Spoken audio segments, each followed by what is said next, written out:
Coleção Lições Bíblicas, ano de 1934, comentadas pelo pastor Samuel Nistron, com narração e edição do pastor Moisés Câmara. 16 de dezembro de 1934, lição 11, o cristão e a ceia do Senhor. 1 Coríntios, capítulo 11, versos 23 a 34.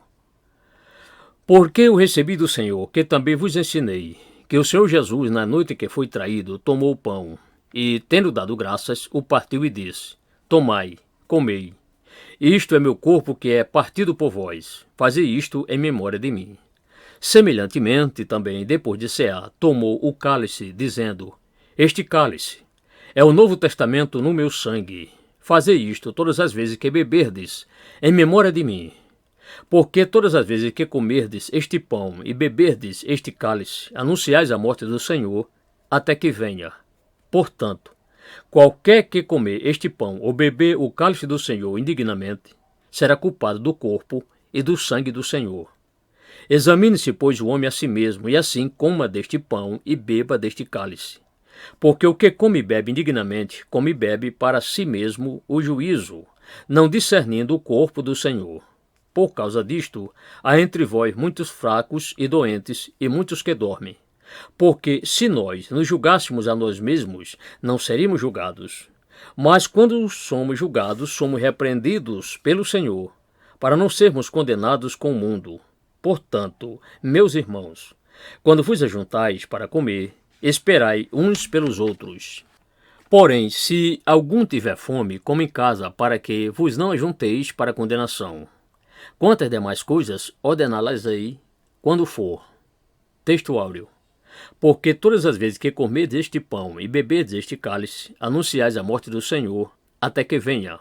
1 Coríntios, capítulo 11, verso 26. Resumo da lição. A instituição da ceia do Senhor e a revelação dada a Paulo, verso 23. O partir do pão e o seu significado, verso 24. O cálice e as suas bênçãos, verso 25. Um testemunho da morte e da vinda do Senhor, verso 26. Quais são os que devem participar da ceia, versos 27 a 29. Resultados da participação indigna, versos 30 a 32.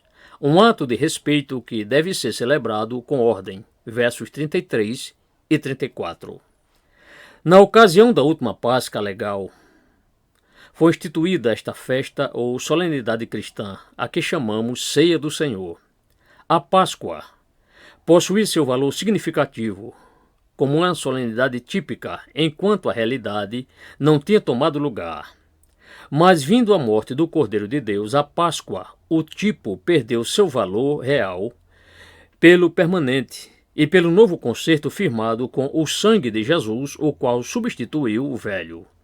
Se a Páscoa era de grande importância para o povo da velha aliança, a ponto de um israelita ou mesmo estrangeiro, habitante na terra de Canaã, que não fosse celebrá-la, não tendo motivos justos para alegar em seu favor, ser extirpado do meio do seu povo, não é de menor importância para o crente da nova aliança celebrar a ceia do Senhor.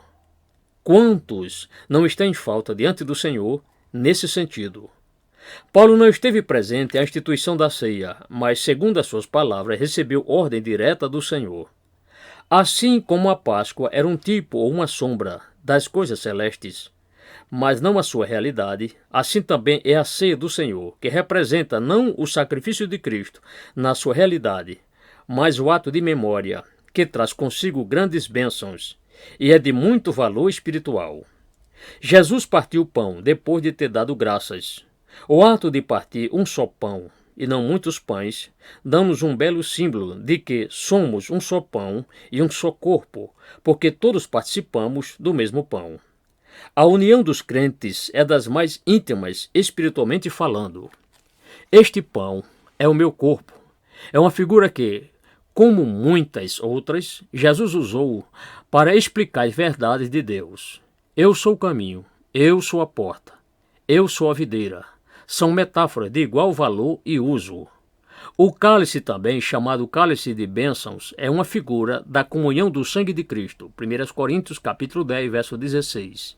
Esse sangue foi que firmou a nova aliança. Portanto, cada vez que do cálice se participa, tem-se memória da aliança.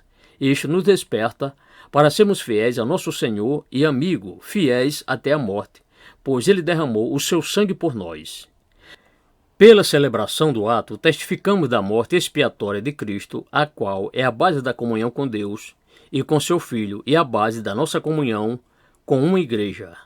A ceia do Senhor também é um testemunho da sua ressurreição e da sua vinda, pois os discípulos celebravam este ato com alegria e singeleza de coração, mostrando com isso que tal ato não era de lamentações, mas de esperança. A conduta indigna excluía o crente da mesa do Senhor. Ele mesmo devia se julgar, se não fosse o caso da própria igreja já o ter julgado. Vede 1 Coríntios capítulo 5, versos 9 a 11 e verso 13. O resultado de falta de discernimento neste sentido tinha ocasionado muitas repreensões da parte do Senhor. Quando estamos reunidos à mesa do Senhor, devemos ter todo respeito e ordem, pois quem preside a esse ato solene, ainda que invisivelmente, é o Senhor.